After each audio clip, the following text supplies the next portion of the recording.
एक दिन गौतम बुद्ध अपने शिष्यों के साथ एकदम शांत बैठे हुए थे। उन्हें इस प्रकार बैठे हुए देख उनके शिष्य चिंतित हुए कि कहीं वे अस्वस्थ तो नहीं है। एक शिष्य ने उनसे पूछा कि आज वह मौन क्यों बैठे हैं, क्या शिष्यों से कोई गलती हो गई है। इस बीच एक अन्य शिष्य ने पूछा कि क्या वह अस्वस्थ है, पर बुद्ध मौन रहे। तभी कुछ दूर खड़ा व्यक्ति जोर से चिल्लाया, आज मुझे सभा में बैठने की अनुमति क्यों नहीं दी गई है। बुद्ध आंखें बंद करके ध्यान मग्न हो गए। वह व्यक्ति फिर से चिल्लाया, मुझे प्रवेश की अनुमति क्यों नहीं मिली। इसी बीच एक उद्धार शिष्य ने उसका पक्ष लेते हुए कहा कि उसे सभा में आने की अनुमति प्रदान की जाए।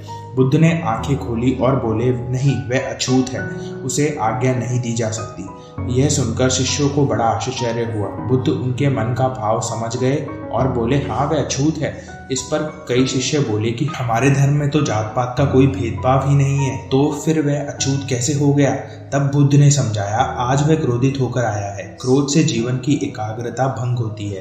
क्रोधी व्यक्ति प्राय मानसिक हिंसा कर बैठता है, इसलिए वह जब तक क्रोध में रहता है तब तक अछूत होता है। इसलिए उसे कुछ समय एकांत में ही खड़े रहना चाहिए। क्रोधित शिष्य भी बुद्ध की बातें सुन रहा था। पश्चाताप की अग्नि में तपकर वह समझ चुका था कि अहिंसा ही महान कर्तव्य व परम धर्म। वह बुद्ध के चरणों में गिर पड़ा और कभी क्रोध न करने की शपथ ली। गौतम बुद्ध बताते हैं कि क्रोध के कारण व्यक्ति अनर्थ कर बैठता है और बाद में उसे पश्चाताप होता है। इसलिए हमें क्रोध नहीं करना चाहिए। असल मायने में क्रोधित व्यक्ति अछूत हो जाता है, उसे अकेला ही छोड़ देना चाहिए। क्रोध करने से तन, मन, धन तीनों की हानि होती है। क्रोध से ज्यादा हानिकारक कोई और वस्तु नहीं है। बुद्ध ने कहा भी है कि क्रोध को पाले रखना गर्म कोयले को किसी और पर फेंकने की नीयत से पकड़ने रहने के समान है।